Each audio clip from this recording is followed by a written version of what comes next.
साथियों नमस्कार, स्वागत है आप सभी का the official academy official YouTube channel पर। साथियों घड़ी में 4 बज चुके हैं और इस घड़ी में आप सभी को याद है कि सर हम हाजिर हो जाते हैं आपके लिए और बिहार शिक्षक भर्ती 4.0 में भाई आने वाले प्रश्नों का पहले ही डिटेल डिस्कशन के लिए, ताकि आप जब एग्जाम में जाएं तो भाई एक एक प्रश्न को आप सही करके बनाएं। और मैंने कहा भी है कि इस बार सिलेक्शन होना तय है भाई, इस बार सिलेक्शन के साथ साथ आपको रैंक भी मिलने वाला है। जी हां, तो आप सभी छात्रों को पता है कि एकदम इंपॉर्टेंट टॉपिक चल रही है दोस्त। ये टॉपिक कौन सी चल रही है? बहुपद तथा समीकरण, जिसमें हमने बात किया है कि भाई मैं आपको 30 सवाल इंपॉर्टेंट कराऊंगा जो भाई मोस्ट इंपॉर्टेंट होंगे और वहीं से सवाल आपके एग्जाम में देखने वाले हैं। जी हां साथियों, जब हम बात करते हैं ये 30 सवाल को कैसे हम पढ़ने वाले हैं, तो बेस्ट ट्रिक के साथ बेस्ट कंसेप्ट अप्लाई करने वाले हैं। मतलब ऐसे ऐसे कंसेप्ट भी पढ़ने वाले हैं जो एग्जामिनर अभी सोच रहा होगा कि चलो इस तरीके से प्रश्न डिजाइन करते हैं, उसके लिए पहले ही हम लोग डिजाइन करने का काम कर रहे हैं। तो साथियों आप सभी का स्वागत है भाई भारतवर्ष के सबसे बड़ी संस्थान द ऑफिशियल एकेडमी में, जहां से बच्चे भाई, मैं अगर बात करूं शिक्षक भर्ती की बात करूं, बीपीएससी की बात करूं, एसएससी की बात करूं, रेलवे की बात करूं, भाई यहां से भाई जिनकी संख्या मैं काउंट करूं तो काउंट किया नहीं जा सकता, इतनी संख्या में भाई संख्या में छात्र सफल हुए हैं।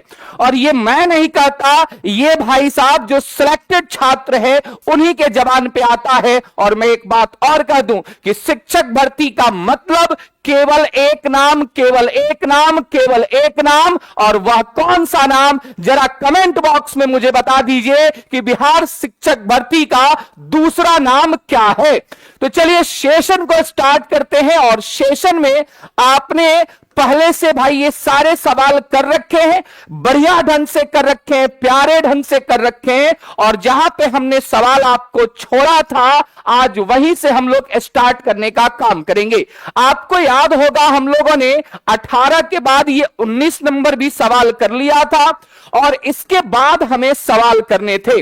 मैं आपको बता दूं दोस्तों कि द ऑफिशियल एकेडमी के द्वारा बिहार शिक्षक 4.0 के लिए भाई बैच अनाउंस कर दिया गया है और बच्चे बड़े प्यारे ढंग से बड़ी बेहतर तरीके से पढ़ रहे हैं और अपने कॉन्फिडेंस से ये कह रहे हैं कि इस बार मेरा सिलेक्शन नहीं रुकेगा, नहीं रुकेगा। जी हां, बिहार शिक्षक भर्ती 4.0 के लिए द ऑफिशियल एकेडमी के द्वारा आपको कंप्लीट सिलेबस कराया जा रहा है, लैंग्वेज पेपर के साथ कराया जा रहा है, जीएस के प्रत्येक पोर्शन को देखा जा रहा है। जी हां, और बात करते हैं फी के बारे में। सर फी मात्र 999 है। और जब बात करते हैं बोनस के बारे में तो इस बार बच्चों को 2 बोनस दिया गया है एकेडमी के द्वारा।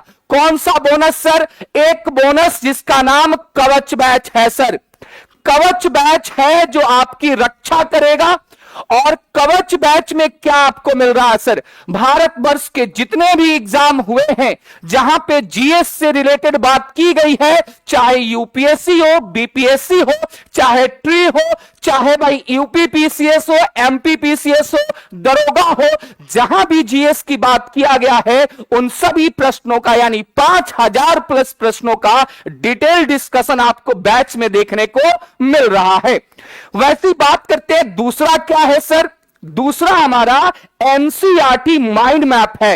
ये क्या है सर? तो ये मैं बता दूं कि भाई आप जब एनसीईआरटी पढ़ते हैं तो उसकी भाषा को समझने में बड़ा परेशानी होती है, या आप लिंक नहीं कर पाते हैं, भाई आप उसको समझ नहीं पाते हैं। तो द ऑफिशियल एकेडमी के द्वारा एक विशेष रूप से भाई एनसीईआरटी को डिजाइन किया जा रहा है और वह बच्चों को प्रोवाइड किया जा रहा है ताकि वह जब एनसीईआरटी पढ़े कंटेंट वही, बस उसकी लिखावट और बनावट बदल दी गई है और भाई जब पढ़े तो उन्हें समझ में भी आए और जाकर एग्जाम में धुआं धुआं धुआं कर दे। जी हां, तो चलिए इसके बाद हम बात करते हैं दोस्त अपने सवाल के पास।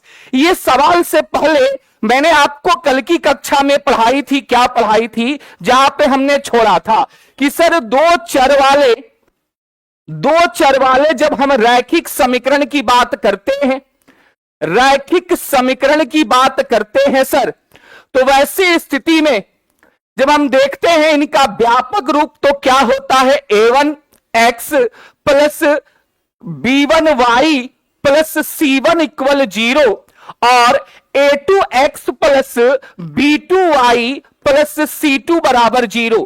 आपको मैंने कहा था सर कि जब ये आप समीकरण देख रहे हैं तो यहां पे तीन स्थिति बनती है। कौन कौन सी स्थिति बनती है सर? पहला स्थिति बनती है a1 not a1 by a2 not equal b1 by b2। ये दूसरी पहली स्थिति बनती है सर। दूसरी स्थिति क्या बनती है? दूसरी स्थिति बनती है सर a1 बाई a2 बराबर b1 बाई b2 बराबर c1 बाई c2। ये दूसरी स्थिति बनती है सर। और तीसरी क्या स्थिति बनती है? a1 बाई a2 बराबर b1 by b2 not equal c1 by c2। जब हम इसकी बात करते हैं सर तो यहां पर हम बात करते हैं कि इसके हल कितने होते हैं, तो हल इसका सर केवल एक होता है। केवल क्या होता है सर? एक होता है, जिसको हम अद्वितीय हल भी कहते हैं और इसी को हम सर अनूठा हल भी कहते हैं। अनूठा हल भी कहते हैं। और जब हम इसके बारे में बात करते हैं सर, ये हल क्या होता है सर? ये हमारा अनंत हल होता है। अनंत हल होता है या इसी को हम कहते हैं अपरिमित रूप से, अपरिमित रूप से अनेक हल, अनेक हल। और इसका एक और नाम क्या होता है सर? एक से ज्यादा हल। भाई बात तो सबकी सेम है लेकिन मैं आपको लैंग्वेज भी ऐड कर रहा हूं। और तीसरा जब हम बात करते हैं सर इसके हल के बारे में बात करते हैं तो इसका हल कोई भी हल नहीं, इसमें भाई कोई भी हल नहीं होता है। अच्छा, दूसरी बात क्या सर? जब हम इसके ग्राफ को देखते हैं तो इसका जो ग्राफ होता है एक बिंदु पर प्रतिच्छेदित होता है। एक बिंदु पर प्रतिच्छेदित होता है। हाँ, जब हम इसके ग्राफ के बारे में बात करते हैं सर तो इसका ग्राफ जो होता है वह होता है सर संपाती। और जब हम तीसरे की ग्राफ के बारे में बात करते हैं सर तो इसका ग्राफ बनता है समानांतर। जी हाँ, क्या बनता है? समानांतर। भाई इतनी तो बात हो चुकी थी। क्या यहां तक बात हो चुकी थी? जरा मुझे बता दीजिए कि क्या यहां तक आपने समझ लिया था? अच्छा, अगर आपने समझ लिया था तो यहां पे एक बात मैंने और भी आपको कहा था कि इसी भाई केवल एक हल वाले को हम अविरोधी, अविरोधी युग्म भी कहा करते हैं। अविरोधी समीकरण युग्म आप कह सकते हैं। जी हाँ, केवल एक हल को हम क्या बोलते हैं? अविरोधी हल बोलते हैं।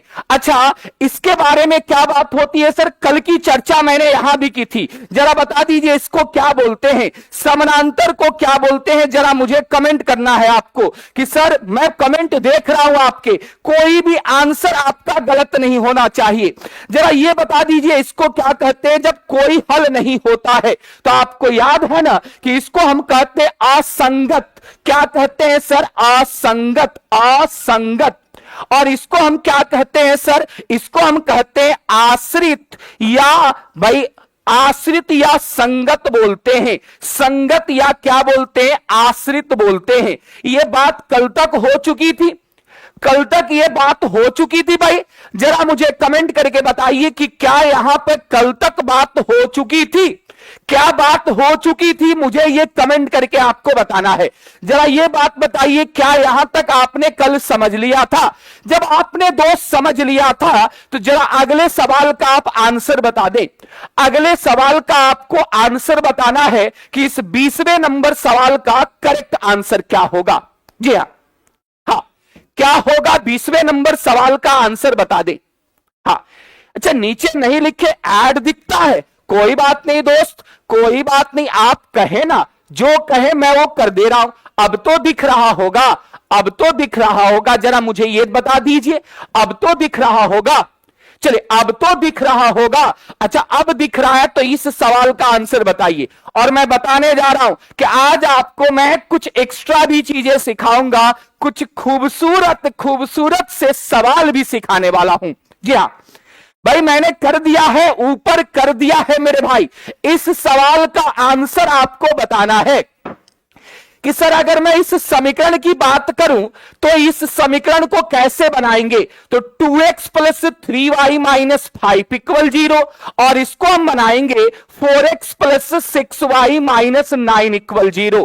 अगर आप यहां पे a1 देखें तो a1 आपको क्या दिखेगा सर, जो x का कॉफिशिएंट होता है a1 होता है, और इसमें x का जो कॉफिशिएंट होता है वो a2 होता है। यानी a1 कहूं सर 2 है, सर हमारे पास B1 जो है वह 3 है, और C1 मेरे पास -5 है। अगर मैं यहां पर बात करूं सर, A2 का मान 4 है, B2 का मान 6 है, और C2 का मान -9 है। ये बातें तो आपको समझ में आ गई। अब जरा हम A1 बट्टा A2 करते हैं, 2 बट्टा 4 करते हैं, 3 बट्टा 6 करते हैं, और -5 बट्टा -9 करते हैं। अगर आपको ध्यान से अगर आप देखेंगे दोस्त तो ये दोनों बराबर दिख रहे हैं। कैसे सर, अगर मैं कहूं इसको काटूं 1 बट्टा 2, ये 1 बट्टा 2, और ये 5 बट्टा 9 हो रहा है सर, ये दोनों बराबर दिख रहा है और ये बराबर नहीं दिख रहा है। तो भाई यहां पे स्थिति जरा देखिए कि A1 बाई A2, ये A1 बाई A2 है, ये B1 बाई B2 है, ये C1 बाई C2 है, और नॉट इक्वल का साइन लगा हुआ है। क्या होने वाला है, क्या ये असंगत होगा, क्या ये अद्वितीय हल होगा, या अपरिमित रूप से अनेक हल होगा। अगर आप देखेंगे दोस्त ये तीसरा ही केस तो है, कोई भी हल नहीं होगा, रेखाएं समानांतर होंगी, और भाई असंगत निकाय आप कह सकते हैं, असंगत समीकरण युग्म कह सकते हैं। यानी मैं कहूं तो क्या होगा सर आंसर, इसका क्या होने वाला है आंसर, असंगत होगा। ऑप्शन क्या होने वाला है, तो ऑप्शन आपका ए राइट होने वाला है। क्या बात है, क्या बात है भाई, सबके आंसर ए आ रहे हैं, सबके आंसर ए आ रहे हैं। अगर कहा होता हल कितने होंगे तो आपका जवाब आता हल कुछ भी नहीं होगा। अगर कहा होता कि इसका ग्राफ कैसा बनेगा सर, तो आप कहेंगे ग्राफ इसका समानांतर बनेगा। यह भी बात आप समझ चुके थे। अब आते हैं कल वाले सवाल को जो मैंने आपको होमवर्क के रूप में दिया था। अगर आपको याद है 21 नंबर, तो यह सवाल मैंने होमवर्क के रूप में दिया था। जरा 21 नंबर सवाल का आपके तरफ से करेक्ट आंसर आना चाहिए। और भाई मेरे शेयर कर दो, सेशन को शेयर कर दो, जहां भी ग्रुप है, जैसा भी ग्रुप है वहां पे शेयर कर दो। जैसा भी ग्रुप नहीं, वैसे ग्रुप जहां पे बच्चे पढ़ने वाले हैं वहां पे शेयर कर दीजिए, व्हाट्सएप पे स्टेटस लगा दीजिए और बता दीजिए कि बेस्ट तरीके से यहां पे आपको पढ़ाई मिल रही है। भाई यही से सवाल एग्जाम में दिखने वाले हैं। तो भाई सिलेक्शन लेना है, नौकरी लेना है, तो भाई जल्दी पहुंचिए। भाई सवाल स्टार्ट है। क्या कह रहा है भाई कि एक समीकरण ये दिया हुआ है और एक समीकरण ये दिया हुआ है। अगर मैं A1 कहूं तो x का गुणांक यानी 3k, सर B1 कहूं यानी -3, सर C1 कहूं 5 है, यहां पे सर A2 कहूं 4 है, B2 कहूं -9 है, और C2 कहूं -10 है। ये तो बात हम समझ रहे हैं सर। सवाल क्या कहता है, कोई भी हल नहीं है। भाई इसका कोई भी हल नहीं है। तो अभी अभी मैंने क्या कहा, जब कोई भी हल नहीं होता है तो वैसी स्थिति में A1 by A2 equal B1 by B2 not equal C1 by C2 होता है। Is it right? क्या यह सही है? आप कहेंगे हां सर ये सही है। जब हम A1 बट्टा A2 करेंगे 3k बट्टा 4 करेंगे बराबर B1 बट्टा B2 -3 बट्टा -9 कहेंगे, और सर C1 बट्टा C2 यानी 5 बट्टा -10 कहेंगे। सर हमें k का मान निकालना है। सर तीनों एक साथ कैसे सॉल्व होगा? तो भाई एक से ज्यादा अगर बराबर के साइन है तो आप कोई दो को सॉल्व कर लीजिए, काम आपका समाप्त हो जाएगा। तो भाई अगर हम कहें कि सर इसको हम सॉल्व कर सकते हैं हैं क्या? मैं कहूंगा हां, इसको सॉल्व करेंगे तो आपको k का मान भी निकल जाएगा। यानी मैं कहूं sir 3k/4, sir minus minus plus हो गया, या पहले यहीं पे लिख देते हैं, कोई बात नहीं है, -3/-9। सर माइनस माइनस प्लस हो गया, 3 से 3 कट गया। अच्छा यहां पे नीचे में 4 है, तो सर ये 9 के बराबर 4 होगा, तो k का मान क्या 4/9 आपके आए हैं क्या? क्या आपके आंसर 4/9 आए हैं क्या? मेरा फेवरेट ऑप्शन आया है क्या? हाँ आया है ना भाई। इस सवाल का करेक्ट आंसर ऑप्शन से क्या होगा? ई होने वाला है। जी हां, इस सवाल का आंसर क्या होने वाला है? तो ई होने वाला है। इस बात को आप समझ चुके हैं। चलिए अगला सवाल जो है, जो टीआरई के एग्जाम में देखने को मिला था, जरा ये सवाल का आंसर बता दीजिए कि इस सवाल का आंसर क्या होगा। और मैं आशा करूंगा, मैंने आपको PYQ भी कंप्लीट कराया है भाई, PYQ भी याद है ना? कुछ ही दिन पहले, ये टॉपिक स्टार्ट होने से पहले, इस टॉप सवालों की सेशन होने से पहले मैंने आपको PYQ पूरा करा रखा है। 1, 2, 3 के दोनों पेपर करा रखे हैं, PRT के करा रखे हैं, GS के करा रखे हैं। जी हां, तो सब्जेक्ट की भी बात हो चुकी है। तो जरा बात देखिए कि भाई इस सवाल का आंसर क्या होगा। इसी प्रकार का आंसर भाई, इसी प्रकार का क्वेश्चन आपके एग्जाम में देखने को मिला था। भाई इस सवाल का आंसर क्या होगा बताओ? मैंने आपको पेड बैच में पढ़ाया है। इस सवाल का आंसर बनाएंगे ही नहीं, हम इस सवाल का आंसर डी लगा देंगे, हम बनाएंगे ही नहीं। क्यों नहीं बनाएंगे सर? क्योंकि जहां भी कह दे एक अनूठा हल है, या कह दे अद्वितीय हल है, या कह दे सर केवल एक हल है, केवल एक हल है, और इसमें से किसी सर ये वाला और ये वाले में से किसी का अचर का मान पूछे, चर का नहीं, अचर का मान पूछे, मतलब ये k का मान पूछे। जैसे भाई कोई इक्वेशन है जिसमें अचर जो है उसका मान पूछे, तो हमेशा ये क्या होगा? इसका आंसर ऑप्शन में 1 से अधिक होगा। अब आप कहेंगे सर आप कैसे कह रहे हैं 1 से अधिक होगा? जरा सिनेरियो क्रिएट करते हैं। जरा मैं कहूं A1 2 होगा, B1 भाई 7 होगा, और C1 4 होगा, और यहां पे सर A2 4 होगा, B2 -k होगा, और C2 सर -7 होगा। सर ने अभी अभी क्या बताया कि जब केवल एक हल होता है तो A1/A2 नॉट इक्वल B1/B2। बस यही बात आपने देखा सर। अब जरा यहां पे देखते हैं, A1 क्या है? 2 है, A2 क्या है सर? 4 है, नॉट इक्वल B1/B2। B1 क्या है सर? 7 है, और B2 क्या है सर? -k है। ये तो बात आप समझ रहे हैं सर। माइनस तो ऊपर चला जाता है, 2 से 2 हो गया सर, इधर में आएगा -k, इधर जाएगा 14, और सर हम क्या कर देते हैं? माइनस को उधर भेज देते हैं, यानी k आया -14। अब यहां पे एक बात, मेरी बात समझिएगा, ध्यान से समझिएगा। जी हां, मेरी बात ध्यान से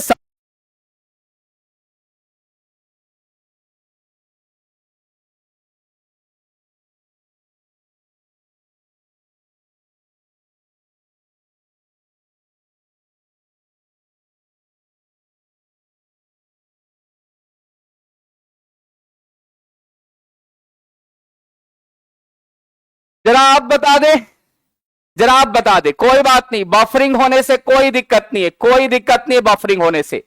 एक बार जरा मुझे बता दे कि क्या अब क्लियर है? क्या अब क्लियर है? जरा मुझे कमेंट करके बता दे कि क्या क्लियर है सर? क्या क्लियर है? जरा मुझे कमेंट करके बता दे कि क्या अभी भी बफरिंग हो रहा? आपके प्रवीण सर ये भी सीख लिए हैं। जी हां, प्रवीण सर ने ये भी सीख लिया है कि अगर प्रॉब्लम होगी तो प्रॉब्लम उसको 20 सेकंड के अंदर में उड़ा दिया जाएगा। भाई आपको घबराने की जरूरत नहीं है। अब एक चीज भी आपको दिक्कत नहीं होगी। जी हां, क्या अब दिक्कत है? नहीं सर, अब दिक्कत नहीं है, क्लियर है सर, क्लियर है। तो चलिए बात कर लेते हैं सर। यहां पे अगर मैं बात करूं तो ये हमारा क्या आया? k का मान -14 आया।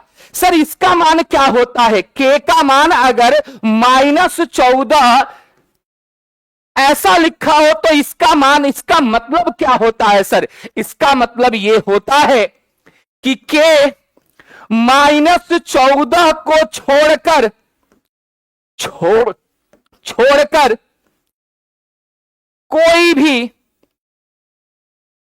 कोई भी संख्या हो सकता है, कोई भी संख्या हो सकता है। अगर बराबर लगा होता सर तब हम कहते k का मान -14 होगा, लेकिन बराबर नहीं लगा है मेरे भाई, नॉट इक्वल लगा हुआ है। और मैंने क्या कहा कि एक से अधिक ऑप्शन कैसे होगा? तो भाई एक संख्या छोड़कर बाकी जितने भी संख्याएं हैं सब पॉसिबल है। और हमारे एग्जाम में 3 भाई ऑप्शन होते हैं, चौथा एक से अधिक, पांचवा इनमें से कोई नहीं। तो 3 में भाई या तो तीनों हो सकता है या कम से कम तो 2 होगा, एक ही संख्या ना छोड़कर। इसका मतलब साफ है कि सर -14 छोड़कर कुछ भी होगा। तो भाई -14 एक नहीं होगा, बाकी सब होगा, बी भी होगा और सी भी होगा। इस सवाल का आंसर क्या आ जाएगा? तो उपरोक्त में से एक से अधिक आ जाएगा। एक बात जरा मुझे बताइए भाई, एक सवाल और मैं दे देता हूं, मैं लिख देता हूं 4x - 2ky + 7 = 0, 3x + 7y - 2 = 0 का एक अनूठा हल है, तो k का मान क्या होगा? k का मान क्या होगा? और मैं ऑप्शन में भर देता हूं सर 4/3, सर -3/7, सी में भर देता हूं 2/5, डी में भर देता हूं एक से अधिक, और ई में भर देता हूं उपरोक्त में से कोई नहीं। जरा बताएं फटाफट इस सवाल का आंसर क्या होगा? और क्या मैंने आपको चीज बताई है? अगर आप ये समझ पा रहे हैं मेरे भाई, तो यहां पे केवल ये लाइन लिख देने से इस सवाल का आंसर क्या हो जाएगा? डी हो जाएगा। हम क्यों सॉल्व करें? ज्यादा से ज्यादा एक नंबर आएगा जो नहीं हो सकता है, बाकी 2 नंबर तो होंगे ना, बाकी तो 2 नंबर होंगे। तो इस सवाल का आंसर क्या हो जाएगा? डी हो जाएगा। समझ में आ गया? ये मेरा प्यारा तरीका समझ में आ गया? तो प्यारा तरीका समझ में आ गया तो एक प्यार से दिल भेज दीजिए भाई, प्यार से एक दिल तो भेज दीजिए। हाँ, तो ये बात आपको समझ में आ गई कि इस टाइप के सवाल का आंसर क्या होने वाला है? एक से अधिक होने वाला है, हमें बनाने की कोई जरूरत नहीं। अगर आपको याद होगा तो TRE 1.0 में इस पर सवाल था, और जब सवाल था तो सवाल आने के भी चांस रखता है, और आएगा तब भी हम धुआं करने वाले हैं। जी हां, चलिए आगे बढ़ते हैं दोस्त। और आगे बढ़ने से पहले मैं बता दूं, जैसे 1 to 5 की बैच स्टार्ट हुई है, वैसे ही 6 to 8 की भी बैच स्टार्ट हो चुकी है। चाहे आपका सब्जेक्ट SST है, साइंस प्लस मैथ्स है, हिंदी और इंग्लिश है, आपको GS के साथ पढ़ाया जा रहा है, लैंग्वेज पेपर के साथ पढ़ाया जा रहा है, फीस की भी मात्र 999 है, और यहां भी NCERT माइंड मैप और कवच बैच आपको दिया जा रहा है। चलिए अगले सवाल के पास पहुंचिए, और ये अगला सवाल प्यारा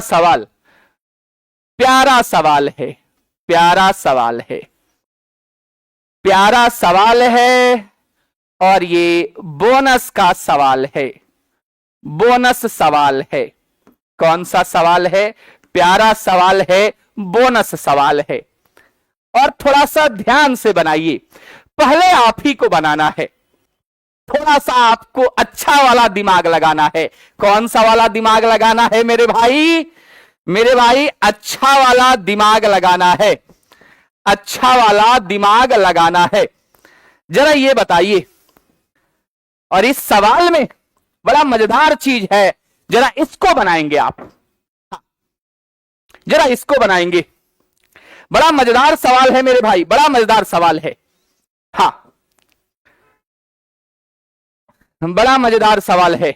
इसके लिए भाई आपको मुझे अप्रिशिएट करना चाहिए। मैंने सवाल खुद से, हालांकि सारे सवाल में खुद से एक एक डाटा लिखता हूं, टाइपिंग करता हूं, और आपके पास मैं पहुंचाने का काम करता हूं। किसी साइट से कॉपी करने की कोई बात नहीं। आप सर्च मार लो ये सवाल, चाहे कोई भी मेरा सवाल सर्च मार लो, कहीं गूगल पे नहीं दिखेगा, या कहीं के असाइनमेंट से मैच करा लो, नहीं दिखेगा। भाई बड़ी मेहनत से यहां पे पहुंचा जाता है, और एक शिक्षक बनने की क्या जिम्मेदारी है, ये द ऑफिसर एकेडमी के भाई टीचर जानते हैं और उनके छात्र जानते हैं। जी हां, तो चलिए इस सवाल का आंसर बताएंगे क्या होगा। सवाल सुनिए सर। सवाल सुनने से पहले मेरी बात यह समझ लीजिए कि सर जी दो चर वाले रैखिक समीकरण जब होते हैं, रैखिक समीकरण सर यहां पे आपको दो वैरायटी देखने को मिलती है। एक वैरायटी देखने को मिलती है, पहला कि सर x प्लस वाई बराबर 8 और x माइनस वाई बराबर मान लेते हैं कुछ 4। सर x का मान क्या होगा और y का मान क्या होगा, यानी दो चर था तो आपके पास समीकरण दो थे, एक और दो समीकरण थे। दो चर था तो समीकरण आपके पास दो था। सर दूसरी वैरायटी क्या है कि x प्लस वाई बराबर केवल लिखा हुआ है 7, और x का मान क्या होगा और y का मान क्या होगा, बस ये आपसे देखने को मिला है। सर जी इस सवाल को तो बनाना आता है, हम कई तरीके से बात करते हैं, बराबर नहीं हो तो बराबर कर देते हैं, और बराबर है तो या तो जोड़कर काट देते हैं या घटाकर काट देते हैं।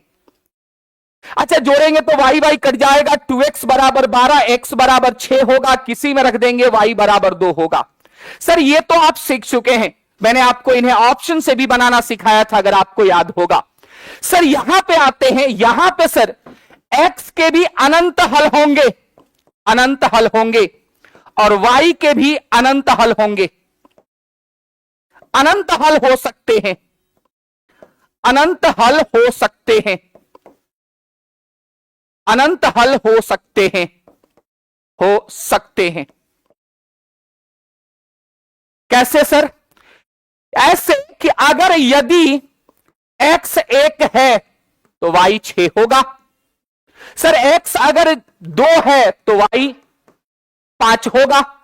अगर सर x हमारा 9 है तो y हमारा -2 होगा।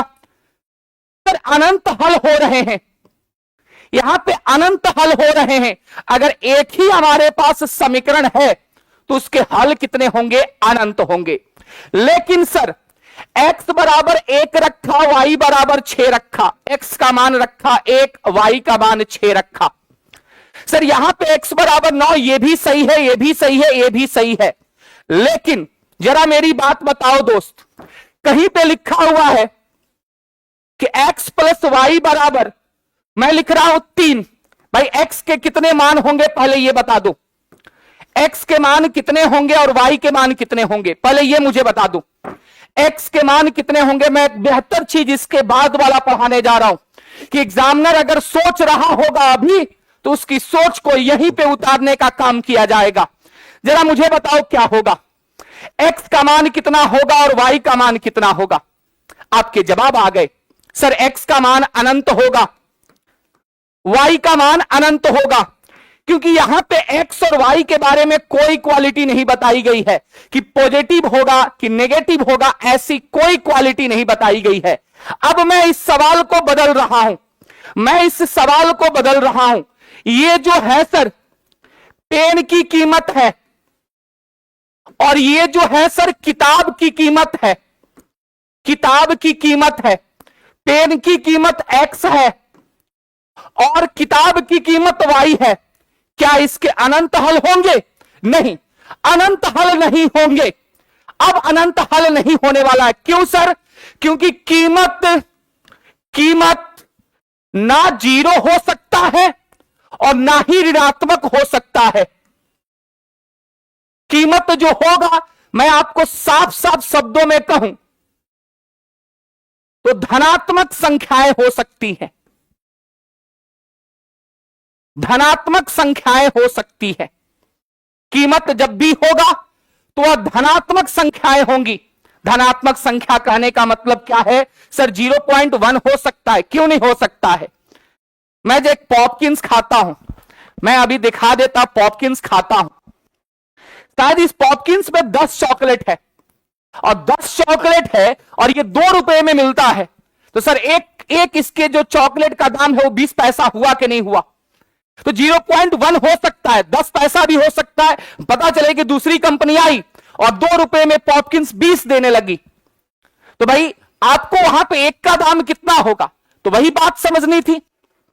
तो यहां पे 0.1 हो सकता है, 1 हो सकता है, 2 हो सकता है, 3 हो सकता है, 4/5 हो सकता है, कुछ भी हो सकता है। यानी ये धनात्मक संख्या होगी। अच्छा, धनात्मक संख्या होगी तो x 0 नहीं हो सकता, यानी x का मान 1 होगा तो y का मान 2। एकदम सही बात है सर, कीमत है तो ये धनात्मक संख्याएं हो रही है। सर x का मान 0.1 है तो y का मान 2.9 हो सकता है, लेकिन इसमें कुछ लिमिटेशन है। चूंकि धनात्मक संख्याएं भी अनंत होती हैं, अनंत होती हैं, ये तो बात तय है, अनंत ये भी है, धनात्मक संख्या भी अनंत होती है। लेकिन सर इसमें क्या x का मान मैं लिखूं 0 हो सकता था क्या? नहीं, ये वाला मान नहीं हो सकता था सर, x बराबर 0 और y बराबर 3 नहीं हो सकता था। सर क्या यहां पे x बराबर मैं -4 लिखूं और y बराबर भाई लिख दूं मैं 7, तो क्या ये हो सकता है? सर दोनों को जोड़ने के बाद तो 3 तो हो जा रहा है, लेकिन यहां पे कीमत की चर्चा हुई है, ये भी नहीं हो सकता है। हाँ, ये भी नहीं हो सकता है। हाँ, चिल्ला रहे हैं? चिल्ला नहीं रहे हैं, चिल्ला नहीं रहे हैं, आपको भाई सिखा रहे हैं और बेहतर सिखा रहे हैं। जी हां, ये बात हम समझ गए। दूसरी बात सर कि मान लीजिए x + y बराबर मान लेते हैं 3 है, और ये जो है पेन की संख्या है, ये क्या है? पेन की संख्या है, और ये क्या है? किताब की संख्या है, किताब की संख्या है।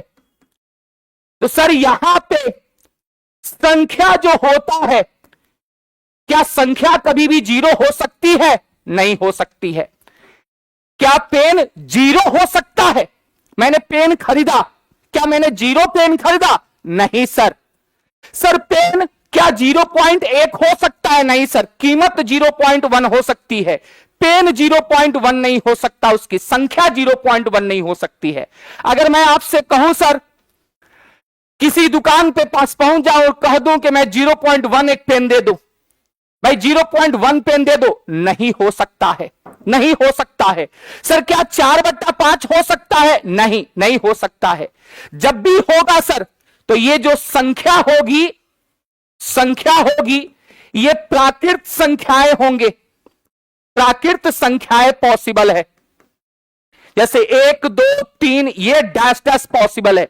कभी भी आप -2 नहीं हो सकता। दुकान वाले के पास पहुंच जाओ और कह दो -2 कलम दे दीजिए, कभी हो सकता है?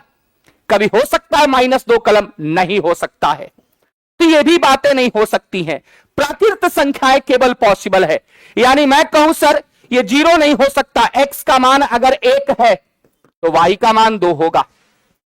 सर x का मान 2 है, y का मान 1 होगा। सर x का मान 3 और y का मान 0 नहीं होगा सर। x का मान 4, y का मान -1 नहीं होगा सर। x का मान 0.1, y का मान 2.9 नहीं हो सकता सर। तो अगर कीमत की चर्चा हुई है, संख्या की चर्चा हुई है, किसी वस्तु की संख्या की चर्चा हुई है, तो उसकी संख्याएं केवल क्या हो सकती हैं? प्राकृत संख्याएं हो सकती हैं। अब आते हैं, अब आते हैं सर, अब आते हैं अपने मेन सवाल के पास। हाँ, मेन सवाल के पास आते हैं, और मैं चाहूंगा कि इस सवाल का भी आंसर आपके तरफ से एकदम करेक्ट आना चाहिए। उड़ा दीजिए इस सवाल को कि 23 नंबर सवाल का करेक्ट आंसर क्या होने वाला है। सवाल क्या है सर कि एक लड़के ने 4 कलम तथा 5 पेंसिल खरीदी। 4 कलम खरीदा है, 5 पेंसिल खरीदा है, जिसके लिए उसने कुल 30 रुपए दुकानदार को अदा किया।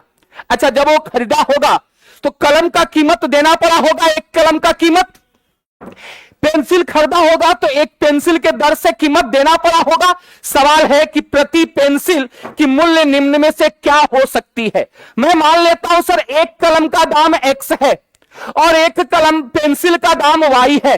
तो सर जी 4 कलम को खरीदने में 4x लगा होगा।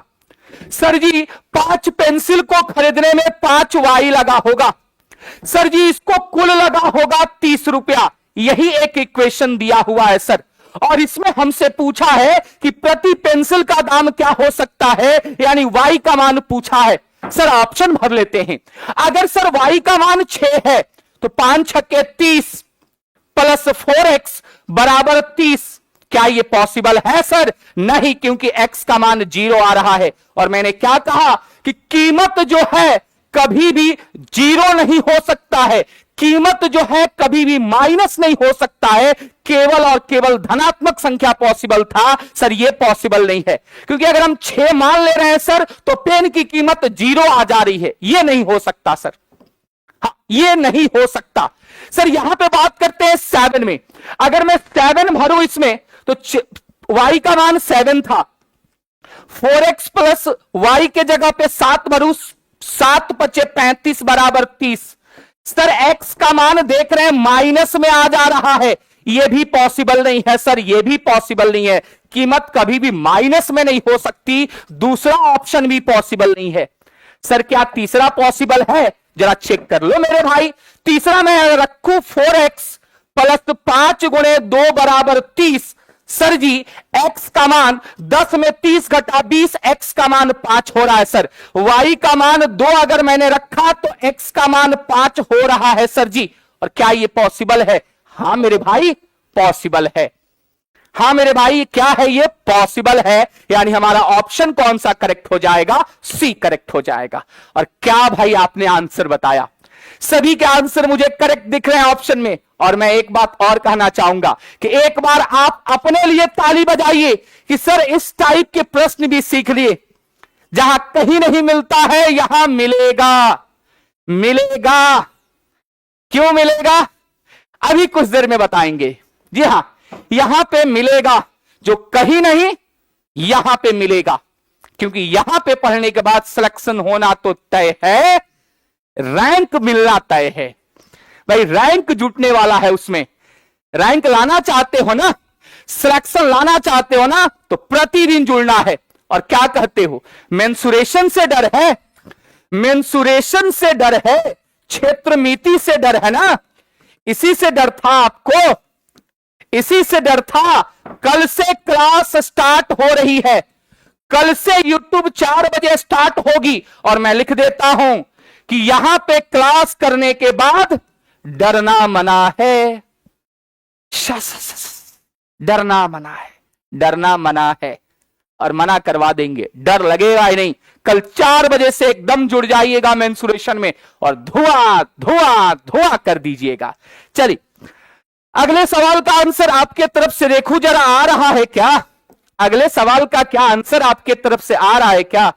आएगा तो भाई एक तो आप कहते हैं ना गीत गीत, एक आपके लिए गाना हो जाएगा। हाँ तो एक ये सवाल का करेक्ट आंसर बता दो। जय हो जय हो। इस सवाल का आंसर करेक्ट बता दो। बताओ मेरे भाई कि इस सवाल का आंसर क्या होगा?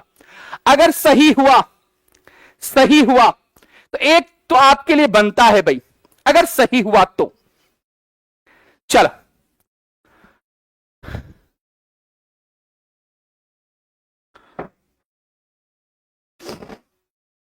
हाँ बताइए जरा क्या होगा आंसर, क्या होगा आंसर? बताइए जरा। कोई बोलता ही रे। चले भाई आंसर तो आ रहा है, आंसर तो आ रहा है, आंसर तो आ रहा है आपके। ठीक है, कुछ कलम प्रति कलम 3 रुपए की दर से, कुछ पेंसिल प्रति 2 रुपए की दर से खरीदी। कुछ तो मान लेते हैं कलम खरीदा उसने एक्स, कुछ पेंसिल खरीदा सपोज कर लेते हैं वाई। अच्छा 3 रुपए के दर से एक्स कलम खरीदेंगे तो दाम होगा 3x, और वाई पेंसिल खरीदेंगे 2 रुपए के दर से तो होगा 2y। और ये दोनों मिलाकर कितने हैं सर? 20 रुपए हैं। दोनों मिलाकर 20 रुपए है। तो कहता है खरीदे गए कलम की संख्या, मतलब x का मान पूछा है, और संख्या जो कलम की मैं संख्या की बात कर रहा हूं, केवल और केवल क्या होगा, तो प्राकृत संख्या होगा। 1 2 3 4 यही पॉसिबल है, अदरवाइज कोई भी पॉसिबल नहीं है। चला आते हैं, देखते हैं कि सर जी अगर ये 5 है x का मान, तो 3 5 15, 2y बराबर 20, तो y का मान सर जी -5/2 हो रहा है। और सर ये भी आपकी प्राकृत संख्या ही होनी चाहिए थी। सर y का मान नेगेटिव आ रहा है, ये नहीं होगा, नहीं होगा, नहीं होगा, यानी ये ऑप्शन हमारा नहीं होगा। ये वाला देख लेते हैं 7 भर के। सर 3 गुणे 7 प्लस 2y बराबर 20, तो y का वैल्यू क्या आ रहा है सर, y का वैल्यू -1/2 आ रहा है। सर ये भी नहीं होगा, कहां से नेगेटिव हो जाएगा, कहां से हो जाएगा, ये भी नहीं होगा। क्या ये वाला हो सकता है सर, एक बार जरा चेक कर लेते हैं। सर 3 गुणे 2 प्लस 2y बराबर 20, 2y बराबर 14, y बराबर 7, स्वाहा, x बराबर 7 आया, y बराबर 2 आया, यानी ऑप्शन आपका कौन सा करेक्ट हो गया, तो सी करेक्ट हो गया। क्या करेक्ट हो गया, सी करेक्ट हो गया, सी करेक्ट हो गया। चलो भाई, मैंने कहा भी आपसे कि एक शायरी है प्रवीण साकिर की, हालांकि मेरा नाम प्रवीण है और उनका नाम प्रवीण साकिर है। उनका मैं एक चीज मैं कह देता हूं, शायरी है छोटा सा कि चलिए इस पर कोई टिप्पणी नहीं, लेकिन आप सुन लीजिए, आप समझ जाएंगे। जी हां, थोड़ा सा मैं चाहता हूं कि पानी पी लूं भाई, मेरे पानी पी लूं।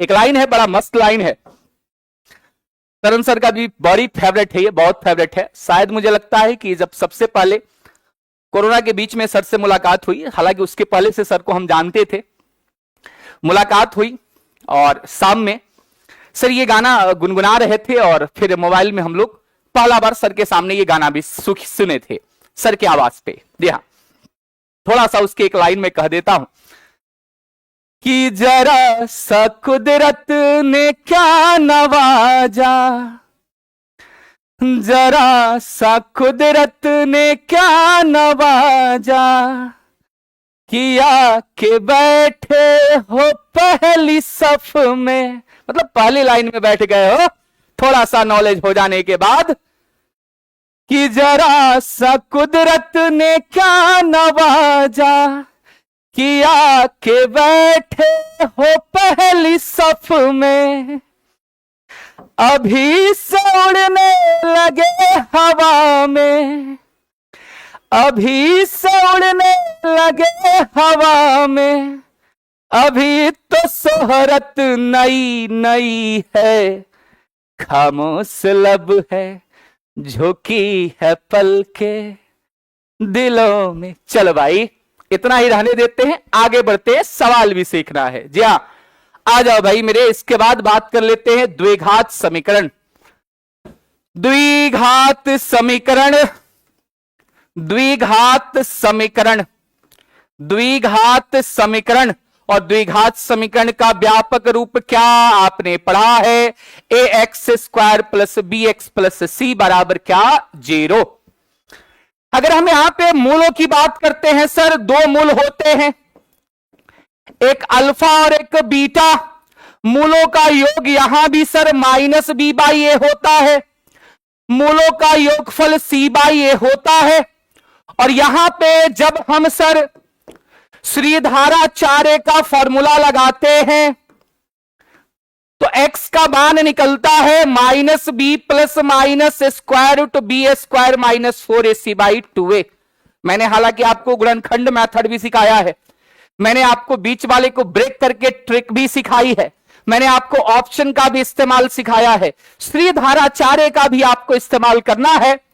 और इसी में सर जो सवाल की बात हुई है उसमें सर ये जो बी स्क्वायर माइनस 4ac होता है, इसको विवेचक या विविधकर कहा जाता है। और जब जब आप देखते हैं कि ये d का मान 0 से बराबर होता है, तो इसके जो मूल होते हैं अल्फा और बीटा, ये वास्तविक और समान होते हैं, वास्तविक और समान होते हैं। और d का मान जब 0 से बड़ा होता है तो इसका मूल जो होता है वह वास्तविक तथा असमान होता है, जिसे आप भिन्न भी कहते हैं। और तीसरा, जब d का मान 0 से छोटा होता है तब आप मूल इसके काल्पनिक कह देते हैं, और आप कहना चाहें तो असमान कह सकते हैं। हां, ये 3 स्थिति बनती है सर, 3 स्थिति बनती है। और जब 3 स्थिति बनती है सर, तो यही तो बताता है कि मूलों की प्रकृति क्या है। सर जी, इस अगर द्विघात समीकरण की बात करूं, एक्स स्क्वायर का कोफिशिएंट a है सर, b क्या है सर जी, √11 है, c क्या है सर जी, 9/8 है। अगर हमें मूलों की प्रकृति पता करनी है तो वैसी स्थिति में मुझे बी स्क्वायर माइनस 4ac पता करना होगा। अच्छा, बी स्क्वायर माइनस 4ac, 8 से 8 कटा सर, 11 में से 9 घटा 2 आया सर, d का मान 2 आया। और जब d का मान 2 आया सर, तो ये केस हुआ ना कि d का मान तो 0 से ज्यादा आया। और जब भी 0 से ज्यादा आता है तो इसके मूल वास्तविक और क्या होते हैं, असमान होते हैं। और वास्तविक और असमान कहां है भाई, पहला ही तो ऑप्शन में है। कहां पे है, पहला में ही तो है। जब d का मान 2 आ रहा है तो ये तो 0 से बड़ा आ रहा है, 0 के बराबर आता तो वास्तविक और समान मूल होते, दोनों बराबर होते। जब 0 से बड़ा आएगा तो वास्तविक और अलग अलग होगा। और जब 0 से छोटा आता यानी माइनस में आता, तब हम बात करते काल्पनिक मूलों के बारे में। चलिए 25 नंबर सवाल के बाद जरा आप 26 नंबर सवाल का उत्तर बता दीजिए। भाई ये सवाल मैं आपसे चाहूंगा कि आप गलत ना करें, गलत ना करें। 26 नंबर सवाल एकदम आपको गलत नहीं करना है। हाँ, क्या भाई कंफ्यूजन है 24 में, क्या कंफ्यूजन है, कोई भी कंफ्यूजन है। दोबारा देखो, 2 ही रखोगे तो y का वैल्यू इंटीजर में आएगा, प्राकृत संख्या में आएगा। इंटीजर तो फिर माइनस वाला हो जाएगा, प्राकृत संख्या में आएगा, अदरवाइज ये नहीं आएगा। क्या कंफ्यूजन है बाबू बताओ, जो कंफ्यूजन है मैं बताऊंगा, घबराओ मत। हाँ चलिए चलिए, नीरज कुमार ऑफलाइन वाले बच्चे भी कमेंट कर रहे हैं, सर आइए, क्या उस गली में तेरा जाना हुआ। सर मैंने गा दिया है, वो गाया है मैंने यूट्यूब पे सर। हाँ, वो भी कभी गा दिया जाएगा। इस सवाल का आंसर मुझे दे दीजिए भाई, क्या होगा, क्या होगा इस सवाल का आंसर। और मैं जहां तक देख रहा हूं कि बहुत सारे बच्चों ने लाइक नहीं किया है सेशन को। क्या भाई इतनी ऊर्जा से पढ़ाना जो आपके तरफ से आई है और आपके लिए ही जा रही है, तो क्या आप सेशन को लाइक नहीं कर सकते हैं?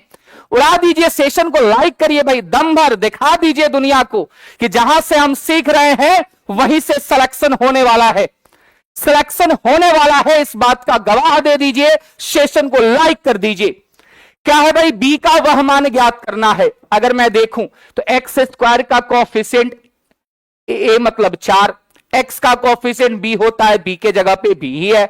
c का वैल्यू सर 1 है। कहा है सर इस द्विघात समीकरण का मूल बराबर होंगे। अच्छा, मूल कब बराबर होते हैं सर? जब d का मान 0 होता है, d मतलब जब बी स्क्वायर माइनस 4ac का मान 0 होता है। सर यहां पे b का मान b ही है, -4ac, a के जगह पे 4 है, c के जगह पे 1 है। सर बी स्क्वायर 4 चौका 16 हुआ। और आपको मैंने 2-4 दिन से लगातार जो पढ़ा रहा हूं उसमें यह बात आपको समझ में आ गई होगी कि पावर में अगर सम संख्या है सर 2 वैल्यू होगा, पॉजिटिव और नेगेटिव। पावर में अगर विषम संख्या होगा केवल 1 वैल्यू होगा, पॉजिटिव, यानी b का मान 4 भी होगा और b का मान -4 भी होगा।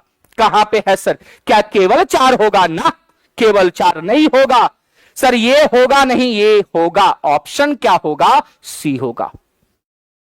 क्या बात है, क्या बात है। क्या बात है, आप बेजोड़ 12 सर। चलिए बहुत बढ़िया, बहुत बहुत धन्यवाद, बहुत बहुत धन्यवाद। समझ गए इस बात को। चलिए आगे बढ़ते हैं दोस्त। 26 नंबर सवाल के बाद 27 नंबर सवाल, यह भी मैं आपको कराने वाला हूं बोनस, बोनस कराने वाला हूं। क्या है बोनस सर? जरा मुझे बात गौर करेंगे कि अगर मैं कहूं सर x बराबर minus B plus minus square root B square minus 4ac बटा 2a होता है, तो क्या मैं गलत लिख रहा हूं? आप कहेंगे सर गलत नहीं लिख रहे। कैसे गलत लिखिएगा आप, कैसे गलत लिखिएगा? सर मैं ये कहूं कि अगर मूल वास्तविक तथा समान हो, मूल वास्तविक, भाई एनसीईआरटी से उठाया हुआ सवाल है, बेहतर सवाल है। मूल वास्तविक तथा समान होता है सर, अगर केस ऐसा है तो ऐसे स्थिति में डी का मान 0 होगा। अच्छा डी का मान 0 होगा तो डी तो मतलब b square minus 4ac sir, यानी minus B plus minus root 0 बटा 2a होगा सर। रूट 0 करेंगे 0, जोड़िए चाहे घटाइए खत्म, माइनस बी बटा 2a। अगर कभी भी किसी भी द्विघात समीकरण का मूल वास्तविक और समान है तो उसका जो x का मान होगा, यानी उसका जो मूल होगा, वह मूल किसके बराबर होगा? माइनस बी बटा 2a के लिए होगा। हां भाई, हां मेंकी कुमारी, अभी तक आप सिलेबस नहीं देखी हैं, गलत बात है। बहुपद तथा समीकरण पीआरटी को भी पढ़ना है, जीएस को भी पढ़ना है, सब्जेक्ट को भी पढ़ना है। पीआरटी में तो भर भर के टीआरई 1 में पूछा, टीआरई 2 में भी पूछा, बार बार के सवाल पूछता है, बार बार के। कि अगर सर कोई द्विघात समीकरण के मूल अगर वास्तविक तथा समान है तो उसका जो x का मान होगा, यानी जो मूल होगा, वह डायरेक्ट हम कह सकते हैं माइनस बी बाई 2a होगा सर। यह बात आप समझ गए। अब आते हैं सर, इसमें मैं कहूं a का मान क्या है? p है सर। b का मान क्या है सर? माइनस q है। c का मान क्या है सर? r है। और मूल वास्तविक तथा समान है तो प्रत्येक मूल यानी x का मान पूछ रहा है, तो प्रत्येक मूल क्या बनता है सर? मैंने कहा माइनस बी बाई 2a बनता है, और b का मान सर माइनस q है बटा 2a, a का मान p है, यानी q बटा 2p होगा। इस सवाल का आंसर कहीं पे लिखा हुआ है क्या? नहीं। जब बोनस है तो सर तो गलत करवाएंगे सबसे। हां, इस सवाल का आंसर क्या होने वाला है? तो q बटा 2p होने वाला है। तो जब भी किसी भी द्विघात समीकरण का मूल वास्तविक तथा समान रहे तो प्रकृति तो समझ रहे हैं कि बी स्क्वायर माइनस 4ac बराबर 0 होगा। आप वहां पे ये भी समझ रहे हैं सर जो मूल होगा, जो x होगा, वह डायरेक्ट किसके बराबर होगा? माइनस बी बटा 2a के बराबर होगा। रट लीजिए कि किसी भी द्विघात समीकरण का मूल वास्तविक तथा समान हो तो उसका प्रत्येक मूल जो होगा वह माइनस बी बटा 2a होगा, माइनस बी बटा 2a होगा। क्लियर है सर? जरा मुझे बता दीजिए, एक सवाल इस पर बता दीजिए मुझे कि मैं एक सवाल लिख रहा हूं कि 3x स्क्वायर माइनस 2kx ठीक प्लस 4 के मूल वास्तविक तथा समान है, मूल वास्तविक तथा समान है, समान है, तो प्रत्येक मूल क्या होगा? प्रत्येक मूल क्या होगा? जरा उड़ा दो तो मेरे भाई, क्या होगा प्रत्येक मूल? जरा उड़ा दो। हाँ, जरा इस सवाल को उड़ा दो। 3x square minus 2kx plus 4 के मूल वास्तविक तथा समान है तो प्रत्येक मूल क्या होगा? हाँ बता दो भाई मेरे। मैंने कहा सर मूल वास्तविक तथा समान होते हैं तो प्रत्येक मूल होते हैं minus B by 2a। Sir मैं एक कहूं ये 3 है, बी कहूं माइनस 2k है, सी कहूं 4 है, भर देता हूं सर। माइनस 2k भरा बटा 2a, यानी 2 गुणे 3 भरा सर, 2k बटा 6, 2 से 3 कट गया सर, क्या होगा इसका मूल? k बटा 3 होगा। क्या होगा, क्या होगा, क्या होगा, क्या होगा रामा रे? तो इस सवाल का आंसर k/3 होगा। चलिए 9-10 का भी बैच आपको स्टार्ट कर दिया गया है। इसमें भी आपको फी मात्र 999 है। सब कुछ पढ़ाया जा रहा है, SST, science, maths, Hindi, English. इसमें भी कवच बैच पढ़ाया जा रहा है, इसमें भी एनसीईआरटी माइंड मैप पढ़ाया जा रहा है, सारा चीज हो रहा है। अब एक सवाल, आप तो एक सवाल, चूंकि समय हो चुका है तो आपको मैं होमवर्क देना चाहूंगा। और होमवर्क देने से पहले जरा एक बात बताओ कि कल 4 बजे यूट्यूब पे यानी इसी चैनल पे कौन सी टॉपिक चलने वाली है? कौन सी टॉपिक चलने वाली है? मैं ये तो समझूं कि कितने बच्चे रेगुलर हैं, आ रहे हैं, जा रहे हैं, कि कांस्टेंट बने हुए हैं। मैं तो देख रहा हूं 1000 से ऊपर बच्चे हमेशा लाइव में रहते हैं। बताइए जरा, बताइए जरा, बताइए जरा। हाँ, कौन सी टॉपिक चलने वाली है? तो आपको याद है मेंसुरेशन, और क्लास करने के बाद मैंने क्या कहा है आपको कि क्लास करने के बाद डरना मना है, एकदम डरना मना है। पढ़ते पहले सीरियल आता था, स डरना मना है। भाई डरना मना है, मेरी क्लास में डर किस बात का? डरना मना है, एकदम मना है। तो चलिए इतना मैंने आपको पढ़ाया, बहुपद तथा समीकरण सारा डिटेल चर्चा कर दी। लैंग्वेज वाले सवाल हम लैंग्वेज चैप्टर में पढ़ेंगे, परसेंटेज में पढ़ेंगे, profit and loss, time and work, ratio अनुपात, मिक्सर, ये रैखिक, उनका उपयोग, द्विघात का उपयोग, टाइम एंड डिस्टेंस। भाई जो लैंग्वेज के सवाल है वो लैंग्वेज वाले में देखेंगे। जो एनसीईआरटी जो बुक कहती है उसकी चर्चा मैंने कर दी है। और एक सवाल मैं थोड़ा सा आपको गुड क्वेश्चन दे रहा हूं, क्योंकि इतना पढ़ाया है तो अब मैं आपको इजी सवाल नहीं दूंगा, थोड़ा सा मैं आपको परेशान करूंगा। और ये परेशान करूंगा तो ये रहा आपका होमवर्क। देखता हूं कितने बच्चे कमेंट में सही कर पाते हैं। देखना है मुझे भाई, देखना है मुझे कि कितने बच्चे इस सवाल का आंसर कमेंट में सही करेंगे। चलिए होमवर्क रहा मुझे, और मिलते हैं भाई अगले सेशन में शाम 4 बजे मेंसुरेशन के साथ। और भाई आप बहुत ज्यादा प्यार दिखा रहे हैं, इसके लिए मैं बहुत कृतज्ञ हूं। जी हाँ, मतलब आपको मैं अपनी अंदर की जो मतलब मैं बोल नहीं पा रहा हूं, इतना मैं आपके, मतलब बहुत अच्छा लग रहा है कि आप सब इतना प्यार दिखा रहे, इतना दुलार दिखा रहे। बनाए रखेंगे आप, और मैं आपके साथ वादा करता हूं कि मैं आपके साथ हमेशा खड़ा रहूंगा। ऑफिसर एकेडमी के हर एक मेंबर खड़े रहेंगे और आपको सिलेक्शन तक पहुंचाने का काम करेंगे। तो चलिए, सेशन कैसा लगा भी जरूर कमेंट में बताइएगा। बाकी होमवर्क का जवाब जरूर दीजिएगा, इंतजार रहेगा। और मिलेंगे कल शाम 4 बजे। दीजिए विदा, आज के लिए इतना ही। जय हिंद।